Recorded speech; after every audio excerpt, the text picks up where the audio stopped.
하나님 아버지, 2020년 11월 11일을 맞이합니다. 20201111 숫자로 생각하니 이런 날이 또 있을까 싶은 특별한 날입니다. 하지만 고쳐 생각하니 모든 날이 우리들에게 이렇게 단 한 번뿐이었던 특별한 날이었음을 감사하게 됩니다. 하나님, 우리가 주목하지 않고 지나쳐왔던 그 평범한 날에도 주님은 우리를 특별하게 보아주셨고 지켜주셨으며 함께해 주셨습니다. 하나님, 참 감사합니다. 오늘도 주님께서 우리를 지키시고 함께하여 주심을 믿습니다. 우리에게 주신 귀한 가족들, 친구들, 이웃들, 교우들과 함께 하나님께 감사하며 새롭게 허락해 주신 오늘이라는 이 날을 기쁘고 즐겁게 살게 하여 주시옵소서. 하나님, 지난 날을 돌아보면 언제나 즐겁고 행복했던 것은 아니었습니다. 계획대로 일이 진행되지 않아 짜증이 날 때도 있었고, 관계 가운데 어려움을 겪을 때도 있었고, 몸이 아플 때도 또 쉽게 해결되지 않은 문제들로 근심하며 한 주 한 주를 보낼 때도 있었습니다. 어리석고 모자란 자신의 모습 보며 안타까운 마음으로 잠을 설칠 때도 있었습니다. 그러나 주님, 위기의 순간에 주님께서 붙들어 주셨기에, 어둡고 힘든 그 마음의 감정을 다스려 주셨기에, 건강을 회복시켜 주셨기에, 그리고 모든 악한 것들로부터 우리를 보호하여 주셨기에 오늘 우리가 이 자리에 이만한 모습으로 있음을 봅니다. 하나님, 오늘도 이 하루를 주님께 온전히 맡깁니다. 코로나19 감염병의 위험 속에서 한 치 앞도 내다볼 수 없는 힘든 시간을 보내고 있는 우리들이지만 함께 하시는 아버지 하나님을 우리가 믿기에 주님을 의지하며 걱정과 두려움 대신 기대와 소망으로 이 하루를 다시 시작하고자 합니다. 오직 주님께서 보시기에 합당하고 기쁜 삶이 우리의 삶 속에 차곡차곡 차워지게 하시고 몸도 마음도 쉼을 얻으며 주신 날들을 정성껏 살아가는 우리가 되게 하여 주시옵소서. 하나님 아버지, 소망의 성도들을 위하여 기도합니다. 겉으로는 모두 큰 문제 없는 모습으로 평온하게 살고 있는 것처럼 보여도 얼마나 많은 아픔과 슬픔을, 눈물을 가슴에 담고 이 자리에 나왔는지 주님은 아십니다. 뜻하지 않은 사고와 질병으로 건강을 잃고 일상의 자리에서 물러난 이들이 있습니다.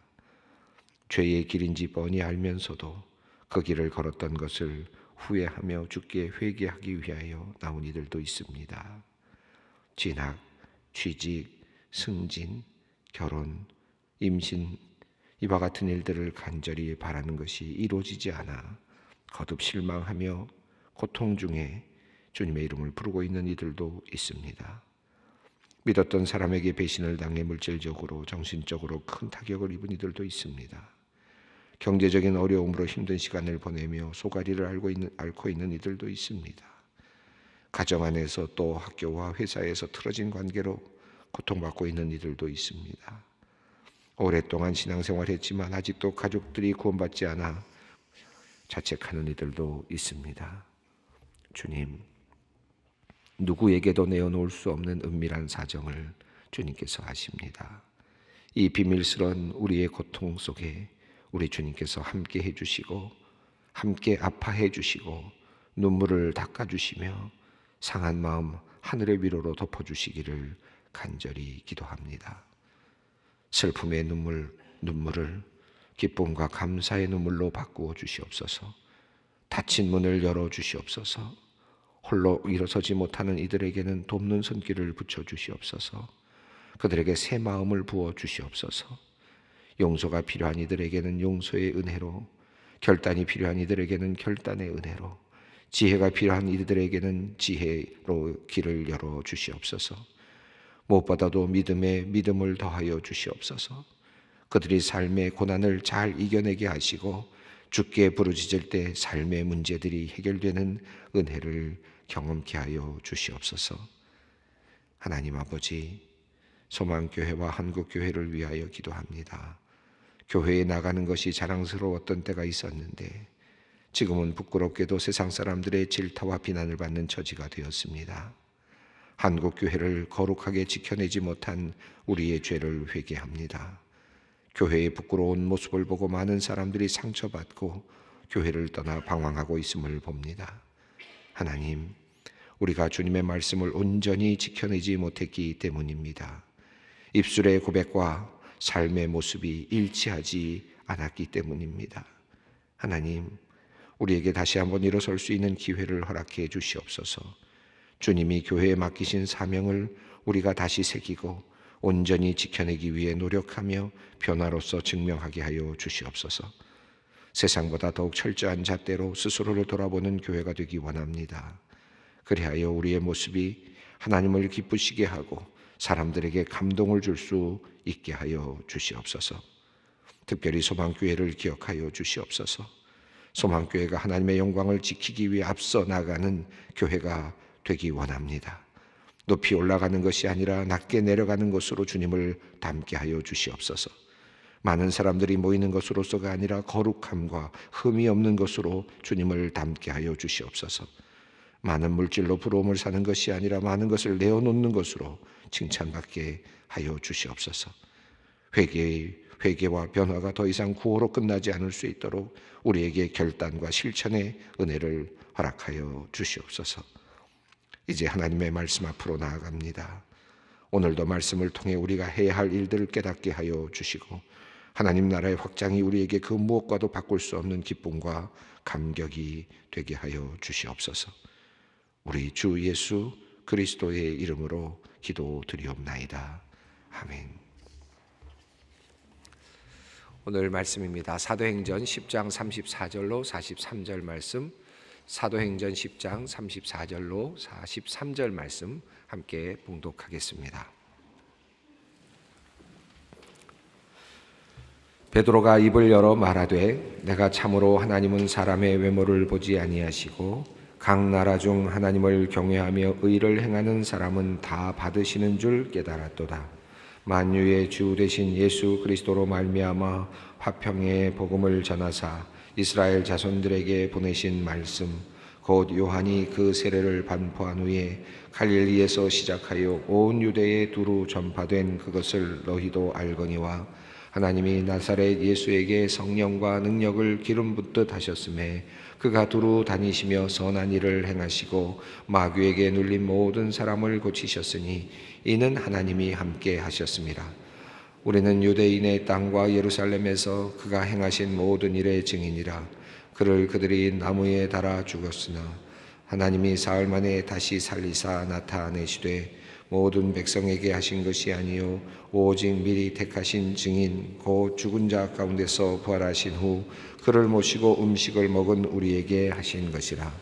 우리에게 명하사 백성에게 전도하되 하나님이 살아있는 자와 죽은 자의 재판장으로 정하신 자가 곧 이 사람인 것을 증언하게 하셨고 그에 대하여 모든 선지자도 증언하되 그를 믿는 사람들이 다 그의 이름을 힘입어 죄 사함을 받는다 하였느니라. 아멘. 지금까지 우리는 베드로가 고넬료에게까지 가게 된 경위를 살펴보았습니다. 우리가 거의 반복적으로 살펴보게 되었는데 사건을 우리가 마치 관찰자 입장에서 보았고 그리고 또 지난번에는 고넬료와 베드로의 입을 통해서 또 다시 한번 그것을 확인하는 그런 시간을 가졌습니다.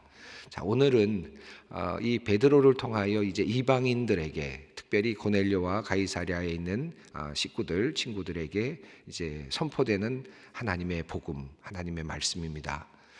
지금까지는 유대인들, 또 흩어져 있는 유대인들, 예루살렘을 근거로 해서 살고 있는 많은 사람들, 그런 유대인들 백성들에게 복음이 전파되었다. 헬라계 유대인이든 어떤 유대인이든지 유대인들을 중심으로 복음이 전파되었다면 이제는 이방인에게 이제 공식적으로 복음이 전파되고 있는 모습을 오늘 본문 속에서 보게 됩니다. 그래서 이 본문은 굉장히 중요한데 앞서 우리가 사도행전을 보면서 원복음이라 그럴까요? 캐리그마라고 할까요?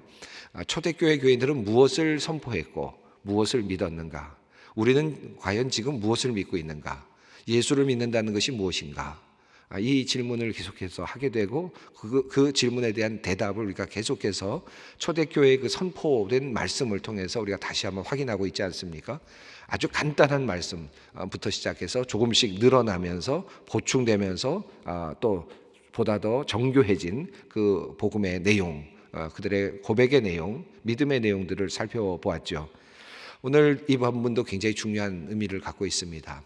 이방인들에게, 믿지 않는 유대인들이 아닌 모든 세상의 사람들, 사실은 그러니까 이 복음의 말씀 때문에 오늘 우리들에게까지도 복음이 왔다 해도 과언이 아니죠. 우리가 유대인이 아니기 때문에 이방인들이잖아요. 그들의 입장에서 보면, 유대인들의 입장에서 보면. 근데 우리는 생각하게 하기를 내 자신이 유대인처럼 생각하는 경향이 있긴 있습니다만은, 엄밀히 따져보면 인종적으로도 그렇고 또 역사적으로도 그렇고 우리가 유대인은 아니죠.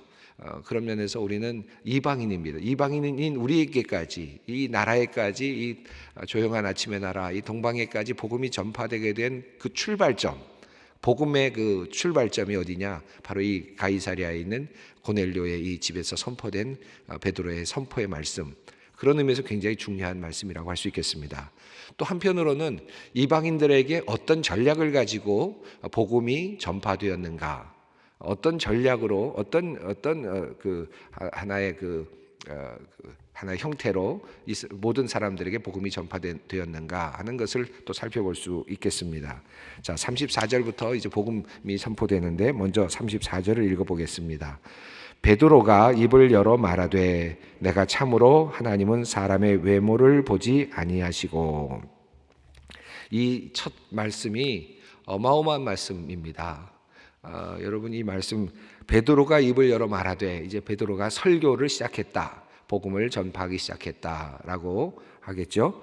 자, 고넬료가 왜 당신을 오게 되었는지 이제 당신으로부터 이제 말씀을 듣겠습니다라고 이제 하면서 하나님 앞에 있습니다. 내가 하나님 앞에 지금 있습니다라고 이야기합니다. 베드로 뒤에 계시는 하나님, 즉 그 하나님으로부터 말씀을 듣는 거죠.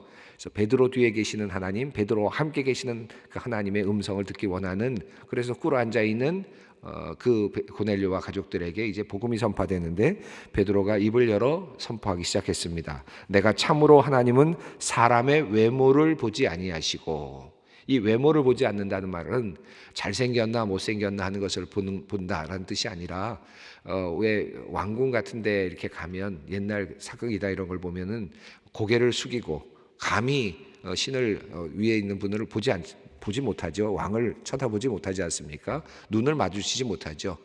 고개를 떨구고 땅만 보지 않습니까? 이게 예의고 당연한 모습이죠. 보통 어떤 그 문화든지 대부분 가장 높은 사람에게는 고개를 떨구는 그런 모습을 봅니다. 이렇게 고개를 밑으로 내리고 있는 사람에게 고개를 들라라고 하는 그런 표현입니다. 그래서 고개를 들게 하고, 그를 고개를 든다는 말은 뭐냐 하면 받아들인다라고 하는 뜻이고, 또 그와 함께 이제 교제를 나눈다는 뜻이죠. 그래서 고개를 들게 한다, 얼굴을 들어 올린다, 얼굴을 받으신다라고 하는 속뜻을 가지고 있는 말입니다. 다시 말하면 어느 누구든지 하나님께 나아갈 때 하나님께서 받아주신다라고 하는 그런 뜻을 가지고 있습니다. 그래서 하나님께서 그들의 외모를 보지 아니하시고, 누구든지 그 앞에 와서 조아리고 그리고 얼굴을 묻고 그 앞에 나온 사람들은 하나님께서 그들의 얼굴을 다 들어 올려 주신다, 누구든지 받아주신다라고 하는 뜻이죠. 내가 참으로 하나님은 사람의 외모를 보지 아니하시고. 그런 의미에서 보면 지금 이 출발점, 이 복음의 출발점은 어떤 것이냐, 이제부터 하나님께서는 이 기독교의 출발점은 이제는 어떤 인종이든지 어떤 종교인이든지 어떤 삶의 상황 속에 있었든지 상관하지 아니하시고, 하나님 앞에 나오기를 원하는 모든 사람들에게 하나님은 그들의 얼굴을 들어주신다라고 하는 선언입니다. 그러니까 이 기독교가 지금까지 유대교라고 하는 것에 갇혀 있었던 종교가 유대인 안에만 갇혀 있었던 종교가 이제는 예수 그리스도를 통해서 복음이 온 세상으로 넘어가면서 만민을 위한 종교로, 만민을 위한 복음으로 선포되는데, 이제는 모든 사람들의 외모를 보지 않는다. 이제는 어떤 인종이든지 어떤 종교인이든지 어떤 상황에 있든지 어떤 문화에 있든지 하나님께서는 상관하지 아니하시고 그분 앞에 나오는 모든 이들에게 그의 얼굴을 들어 올려 주신다, 받아주신다라고 하는 뜻입니다. 이것이 모든 이제 이방 사람들에게 복음을 증거하게 되는 가장 기초가 되는 신학적인 하나의 배경이라고 할 수 있겠습니다. 이 배경 아래서 이제 이것이 깨달음이죠. 베드로가 환상을 통해서 깨닫게 된 매우 중요한 신학적인 관점이죠. 여기서부터 이제 이방인들을 향한 전도의 문이 열리게 되었습니다. 35절을 보겠습니다. 각 나라 중 하나님을 경외하며 의를 행하는 사람은 다 받으시는 줄 깨달았도다. 이거 멋진 말 아닙니까? 각 나라 중 어디에 있든지, 뭐 한국에 있든 일본에 있든 중국에 있든지 어느 나라에 있든지 어떤 지역에 있든지 어떤 문화 속에 있든지 두 가지를 이야기했습니다. 하나님을 경외하는 사람, 신을 경외하는 사람. 여기서 신이란 이 하나님은 이스라엘 민족에게는 하나님, 야훼이신 하나님, 여호와 하나님을 상징하겠습니다마는 각 이방 민족들에게는 이 하나님은 어떤 하나님일까요? 때로는 토속 신일 수도 있고 나름대로 두려움을 주고 있는 어떤 신일 수도 있겠죠. 어쨌든 하나님의 존재를 생각하고 하나님이 있다는 것을 믿고 그 하나님에 대해서 두려워하고 있는 사람, 어느 민족이든 어느 나라에 있든지 하나님을 두려워하는 사람. 두 번째는 의를 행하는 사람, 의를 행하고 있는 사람, 선을 행하고 자선을 베풀고 구제하고 사람들을 사랑하는 삶을 살아나가고 있는 사람들을 하나님께서 어떻게 하신다고 그랬습니까? 다 받으시는 줄을 내가 깨달았다. 다 받으시는 줄 깨달았다. 이 말씀은 만인 구원론을 이야기하는 것은 아니에요. 이 뒤에 이제 나오는 것이 있는데요. 이 이야기, 이 고넬료의 이야기가 우리들에게 주고 있는 아주 중요한 것이 이것입니다. 모든 종교는 사실 크게 보면 두 가지를 가지고 있습니다. 하나는 그들이 믿고 있는 신이 있고요. 그 신을 경외합니다. 이것이 한 가지죠. 신이 있고 그 신을 경외한다. 신을 두려워합니다. 또 하나, 모든 종교는 이웃을 사랑하도록 그 신으로부터 명령을 받습니다. 그래서 이웃을 사랑하고 자선을 베풀거나 구제하는 것들을 통해서 그들이 하나님과 조금 더 가까워지, 그들이 믿고 있는 신과 더 가까워지려고 하는 시도들을 하죠. 이것이 일반적인 종교가 가지고 있는 속성입니다. 그래서 모든 종교들은 다 그와 같은 기본적인 질서 안에 있습니다. 아주 이상한 종교 외에는 기본적인 종교들은 대부분 그들이 믿고 있는 신을 경외하고 또 이웃들을 사랑함으로써 신과의 관계를 더욱 돈독하게 하려고 하는 시도들을 하게 됩니다. 자, 그런데 이런 사람들, 고넬료가 그런 사람이었죠.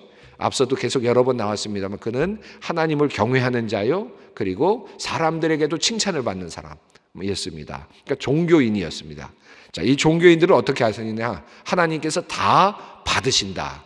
이 말을 우리가 좀 깊이 생각해 볼 필요가 있습니다. 초대교회는 기본적으로 다 다른 종교를 믿고 있는 그 사람들이지 않습니까? 그래서 입장이 어땠느냐면 모든 종교인들 어떤 누구든지 하나님을 경외하고 의를 행하는 사람들은 하나님 앞에 가까이 와 있는 사람들이다라는 입장을 가지고 있었어요. 그렇죠? 그래서 그들이 이제 하나님의 앞에 나올 수 있는 아주 문턱 하나만 넘어오면 된다. 이제 얼마 남지 않았다. 거의 다 왔다라고 하는 그런 입장을 가지고 있었어요. 굉장히 중요하죠. 우리 한국 교회도 선교사들이 들어올 때 그랬습니다. 그냥 적대적으로 불교는 안 된다. 물론 이렇게 해서 적대적으로 따진 것이 아니라 초대교회의 그 문서들이나 우리 한국 교회에 들어온 선교사들의 그 글들을 보면 그 로스 목사님의 그 미션 메소드 인 만주리아라고 하는 책을 보아도 그렇고요. 이런 것을 보면 어떻게 되어 있냐면 공자를 섬기는 사람들에게 가서 공자에 대한 아주 깊은 애정을 드러내고 그리고 그들이 추구하는 바를 깊이 서로 받아들이면서 그러면서 그들이 그 안에서 얻지 못하는 것들이 기독교 안에 있다는 사실을 알려주는 것, 이것이 필요하다. 불교인들에게도 마찬가지고 도교를 믿는 이들에게도 마찬가지다. 이런 이야기를 합니다. 그러면서 도교든 불교든 유교이든 그들이 추구하는 바를 깊이 함께 동질감으로 함께 해주면서 그리고 그들이 결국은 찾지 못하는 것들이 기독교 안에 있다. 이 복음 안에 있다는 사실을 밝히 드러내는 것이 전도다 라고 이렇게 가르치고 있거든요. 그만큼 자신감이 있었다는 거죠. 이 기독교가 그만큼 자신감이 있었다. 초대교회가 그랬습니다. 이 복음이 전파되는 것을 보시면 하나님을 경외하며 의를 행하는 모든 사람들을 다 받으신다. 그가 어떤 종교를 갖고 있든 어떤 상황 속에 있었든 다 받으신다 라고 하는 아주 굉장히 넓은 차원에서 지금 그들에게 문을 열고 있다. 이게 굉장히 중요한 관점이라고 할 수 있겠습니다. 근데 안타까운 것은 교회가 점점 자리 잡아가고 또 틀을 잡아가지고 가고 성전을 중심으로 모이기 시작하고 예배당을 중심으로 모이기 시작하면서 항상 어떤 일들이 일어나느냐, 다른 종교에 대한 배타성으로 나타나곤 합니다. 자꾸 적으로 몰고 불교인들은 아주 굉장히 아주 나쁜 사람으로, 그 다음에 유교인들, 도교인들도 아주 나쁜 사람, 이렇게 이제 몰아가는 그런 경향들이 있죠. 이것이 결과적으로는 십자군 전쟁이든 다양한 방식으로 나타났다고도 할 수 있겠습니다. 그런데 사실은 복음의 첫 장소, 이 이방인들을 향해 열려 있는 이 복음의 첫 장소는 그러지 않았다는 거죠. 그들이 지금 가까이 와 있다. 하나님 앞에 가까이 와 있다. 예수 그리스도에게 가까이 와 있다라고 하는 것입니다. 고넬료가 하나님을 믿고 신을 경외하고, 그리고 더 나아가서 사람들에게 칭찬을 받을 만큼 구제를 많이 하고 자선을 많이 베풉니다. 자, 그럼에도 불구하고 그가 왜 베드로를 청해서 요바로부터 가이사랴까지 오도록 해야 됐는가? 그가 들어야 될 말씀은 무엇이었는가? 그걸 얘기하고 있는 거거든요. 자선도 베풀고 하나님을 경외하고 있는 아주 독실한 종교인에게 아직도 부족한 것이 무엇이냐? 그 부족한 게 뭐냐? 그게 있다는 것이고, 그 이야기를 지금 이 고넬료의 이야기가 우리들에게 해주고 있는 것이죠. 그 이야기를 우리가 지금 살펴보는데, 이 복음의 내용 속에서 우리가 그것을 발견할 수 있습니다. 자, 이렇게 모든 사람들을 아주 따뜻하게 맞아주면서 이제 이야기가, 복음의 전파가 시작이 됩니다.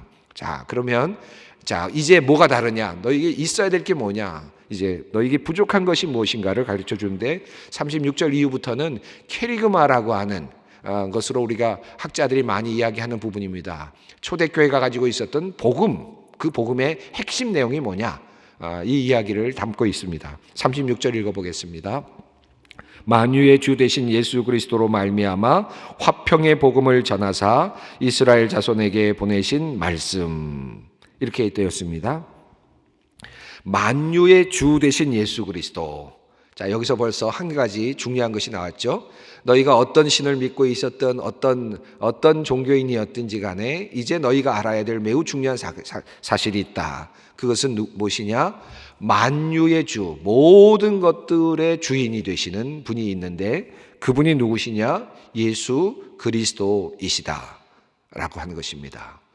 왜 그가 만유의 주가 되시느냐? 모든 것들의 주인이 되시느냐?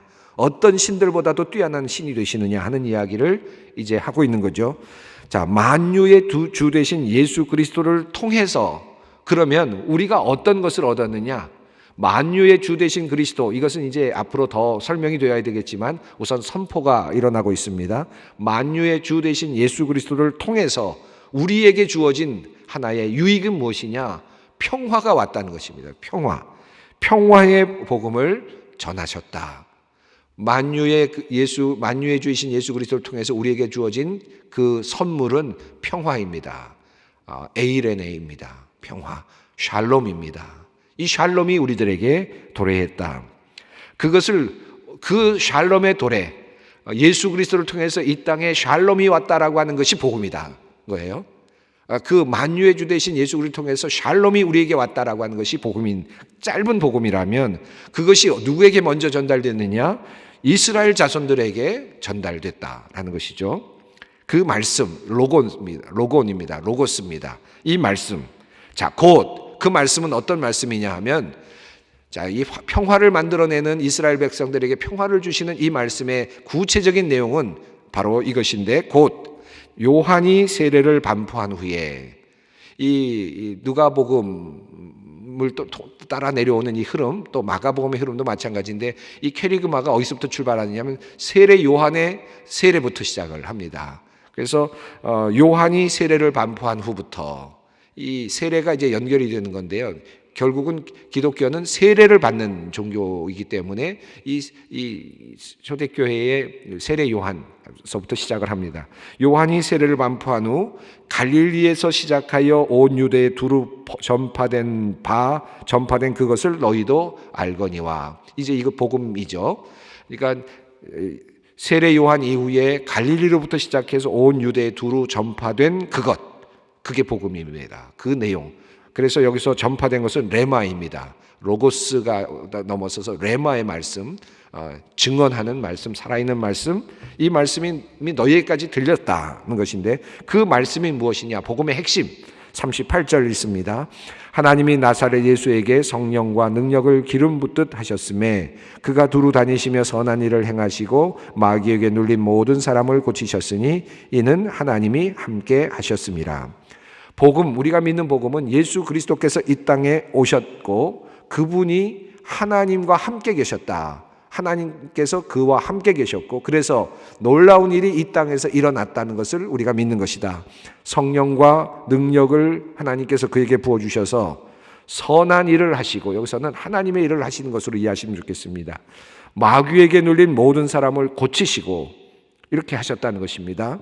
이 세상에서 예수님께서 오셔서 이 땅에서 행하셨던 모든 것들을 이제 기억하는 것이죠.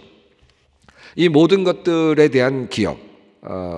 그래서 여기서 마귀에게 눌린 모든 사람을 고치셨다. 그래서 치유가 악과의 대결이라는 사실도 보여주고 있습니다. 하나님의 존재로 인해서, 하나님의 배경으로 인해서 예수를 통해서 이 치유가 일어나고 그리고 선한 일이 일어났다 하는 것을 보여줍니다. 하나님의 예수 그리스도의 이 땅의 사역을 설명합니다. 39절 봅니다. 우리는 유대인의 땅과 예루살렘에서 그가 행하신 모든 일의 증인이라. 그들이 나무에 달아 죽였으나. 유대와 예루살렘에서, 그러니까 지금 이방 땅에서 지금 말씀을 증거하고 있는데 예루살렘에서 일어났던 일의 증인입니다 라고 말하면서 그들이 나무에 달아 죽였으나, 놀라운 일을 행하시고 사람들을 고치시고 마귀들에게 눌린 사람들을 끌어내시는 그 하나님의 역사하심을 예수를 통해서 드러내셨는데, 이 땅에 오신 하나님이시죠. 이 땅에 오신 하나님의 모습으로 성령을 가지고 계시는 능력의 하나님의 아들로서의 모습, 이런 하나님의 아들로서 오신 예수 그리스도. 그런데 유대인들은 어떻게 했습니까? 예수를 나무에 달아 죽였다. 이게 초대 원복음입니다. 예수가 십자가에 달려 돌아갔다라고 하는 것입니다. 40절입니다. 하나님이 사흘 만에 다시 살리사 나타내시되, 하나님께서 그런데 그들을 살려내셨다. 하나님께서 예수를 다시 살려내셨다. 그리고 나타내셨다라는 것입니다. 부활하신 주님을 나타내셨는데 어떻게 나타내셨느냐? 41절 보겠습니다. 모든 백성에게 하신 것이 아니요 오직 미리 택하신 증인 곧 죽은 자 가운데서 부활하신 후 그를 모시고 음식을 먹은 우리에게 하신 것이라. 여기서 음식을 먹었다라는 말이 왜 뜬금없이 나왔느냐? 굉장히 중요합니다. 전에도 누가복음과 사도행전의 흐름에서 굉장히 중요한 말씀으로 음식을 드셨다라는 말이 계속 나오는데, 이 말씀은 성찬을 의미하는 모든 말씀과 연결되는 말씀이면서 동시에 예수님께서 살아나셨는데 그냥 형상으로만 보인 것이 아니라, 영상으로만 나타난 것이 아니라 실제 육체로 나타나서 음식을 먹으셨다라고 하는 거예요. 부활이 그냥 부활이 아니라 육체성을 가지고 있는 부활이었다는 것을 증명하는 말입니다. 예수의 부활은 단순한 그냥 영상으로 보여지는, 기억으로 일어나는 그런 환상으로 나타나는 부활이 아니었다. 이 부활은 육체성이 있는 부활이었다. 이것을 우리가 믿고 있다라고 하는 그런 말씀입니다. 이 42절 함께 보겠습니다. 우리에게 명하사 백성에게 전도하되 하나님이 살아있는 자와 죽은 자의 재판장으로 정하신 자 곧 이 사람인 것을 증언하게 하셨고, 예수가 누구시냐? 그분은 살아있는 자와 죽은 자를 재판하실 분이시다 라고 하는 것을 설명합니다. 그리고 43절입니다. 그에 대하여 모든 선지자도 증언하되 그를 믿는 사람들이 다 그의 이름을 힘입어 죄사함을 받는다 하였느니라. 예수 그리스도를 통하여 죄사함을 받게 되었다라고 하는 것이죠. 시간이 많이 갔습니다만 한 가지만 말씀드리겠습니다. 고넬료, 참 독실한 사람, 종교인, 선행을 베푸는 사람, 이 온 세상에 퍼져 있는 그런 신을 믿고 신을 두려워하는 수많은 사람들, 그런 사람들에게 한 가지 부족한 것이 무엇일까? 그것은 바로 죄 사함입니다. 죄 사함을 받아야 합니다. 그 죄 사함을 받을 수 있는 유일한 길은 어디에 있느냐? 예수 그리스도에게 있다는 것입니다. 하나님을 경외하는, 어떤 신이든 경외하는 사람, 그리고 사람들에게 자선을 베푸는 멋진 종교인, 그러나 한 가지 부족한 것, 그것은 바로 죄 사함을 받아야 한다. 가까이 왔다, 가까이 있다, 그러나 주님으로부터 죄 사함을 받아야 한다라고 하는 사실이 기독교의 복음입니다. 여러분, 이 사실을 깨달으면서 우리와 함께 나를 용서하신 주님, 우리를 위해서 피를 흘리시고 우리에게 부활의 소망을 주신 주님 감사합니다 하는 마음으로 오늘 이 자리에서 함께 기도했으면 좋겠습니다. 하늘에 계신 우리 아버지, 아버지의 이름을 거룩하게 하시며 아버지의 나라가 오게 하시며 아버지의 뜻이 하늘에서와 같이 땅에서도 이루어지게 하소서. 오늘 우리에게 일용할 양식을 주시고 우리가 우리에게 잘못한 사람을 용서하여 준 것 같이 우리 죄를 용서하여 주시고 우리를 시험에 빠지지 않게 하시고 악에서 구하소서. 나라와 권능과 영광이 영원히 아버지의 것입니다.